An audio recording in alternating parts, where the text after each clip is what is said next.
Os jovens se cansam e se fatigam, mas os que esperam no Senhor renovarão as suas forças.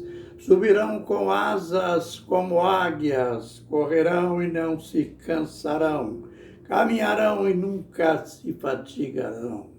Isaías 40, versos 30 e 31.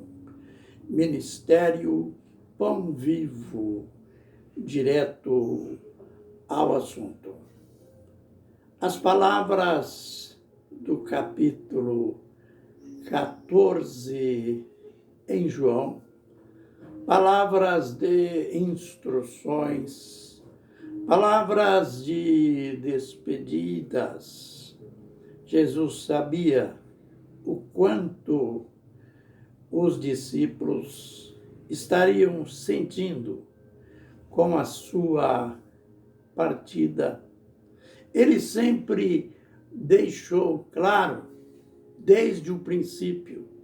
É só lembrar de Mateus capítulo 16, verso 21, quando pela primeira vez ele disse que o Filho do Homem deveria subir a Jerusalém, onde ele seria entregue nas mãos de escribas e fariseus, e serei preso, morto, vou ressuscitar no terceiro dia.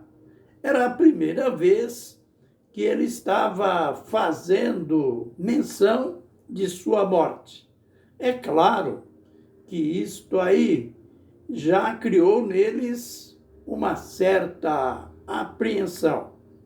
Mas, como o tempo apaga quase todas as coisas, ainda restava muito tempo em que ele ficaria com eles, mas o tempo marcado estava chegando. E agora era muito mais sério pensar nisso. Mas aí estava ele, não apenas na sua habilidade de mestre, não apenas no seu caráter amoroso, mas no seu caráter providente ou previdente. Ele fez aquela promessa tão magnífica: eu rogarei ao Pai, e ele vos dará um outro Consolador, para que fique convosco para sempre.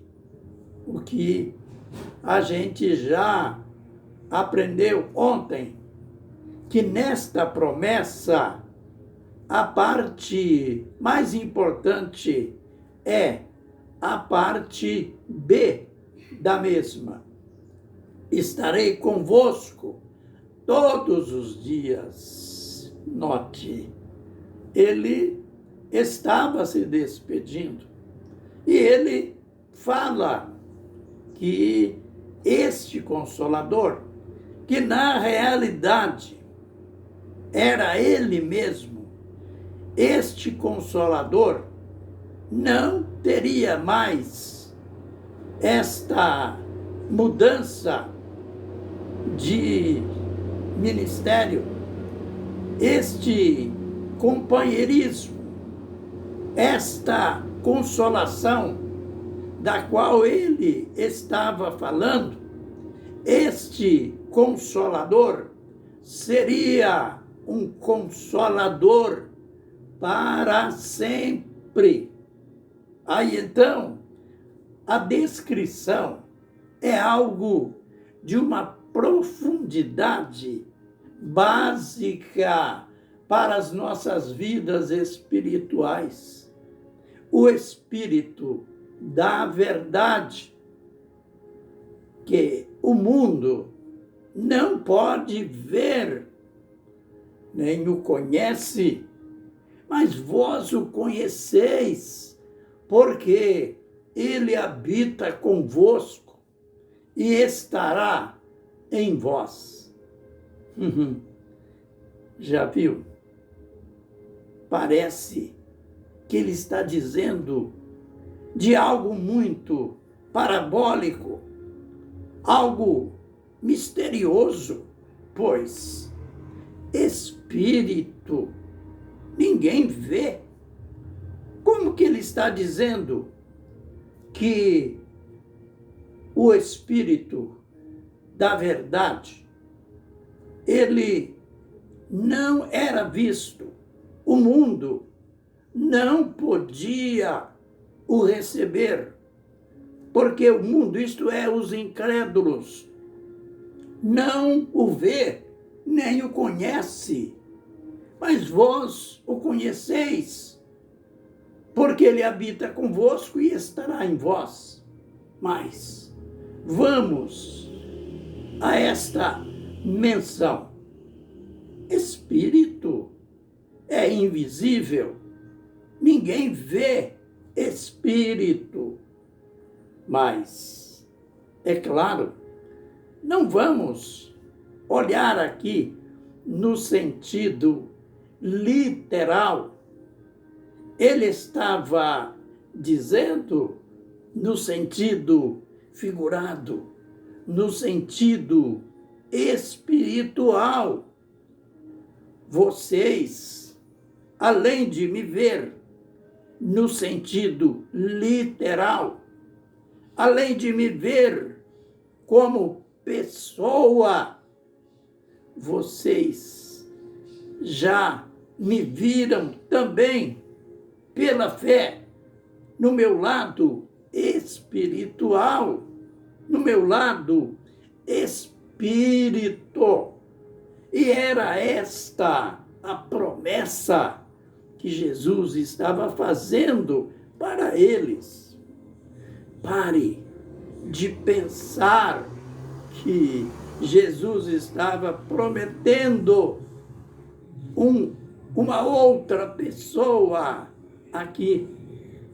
Ele estava fazendo uma promessa de que ele mesmo voltaria, ele mesmo ainda seria visto pelos discípulos.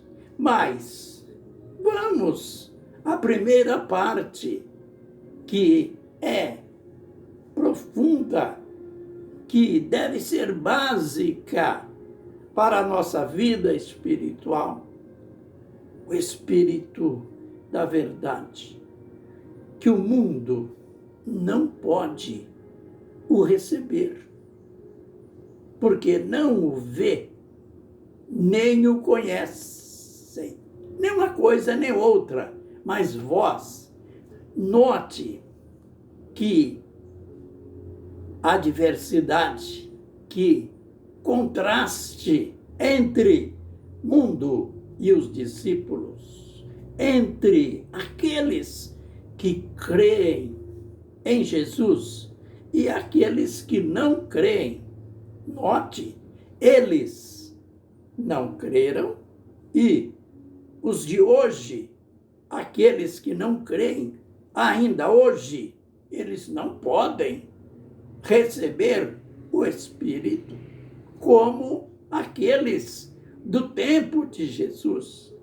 Mas, usando a conjunção, a adversativa, mas vós o conheceis. Note como ele não tinha vindo ainda. Esse outro Consolador, olhando no lado superficial, ele não tinha vindo ainda. E Jesus está dizendo, vós o conheceis. De quem que ele estava falando? Mas vós o conheceis, porque ele habita convosco. Quem é que estava habitando com os discípulos? E estará em vós. Aleluia! Que progressão, que progresso dentro da revelação. Ele estava dizendo: vocês aparentemente vão perder um companheiro, mas em realidade este companheiro, ele vai voltar. Este companheiro que apenas habita convosco, ele estará em vós. Aleluia! Jesus estava dizendo que este ajudador, este consolador, era ele mesmo que viria no Pentecoste. Veio no Pentecoste e, a partir daquela data para cá, concluindo, ele não estaria apenas conosco. Jesus não está conosco no sentido pessoal, como ele estava com os discípulos, mas ele está em nós. Ele está no nosso interior, como o ajudador, como o consolador, não no sentido pessoal, no sentido humano, no sentido da encarnação, mas no sentido espírito. Ele veio e ele está aqui. Ele está aí, não apenas com você. Ele está dentro de você. Isto é, se você o conheceu, se você o conhece, porque ele disse para os discípulos: o mundo não me conhece, porque o mundo não pode me receber, não pode receber este Consolador. Ah, mas vocês podem, porque ele habita convosco e ele estará em vós. No vídeo posterior ainda tem muito mais. Amém e amém.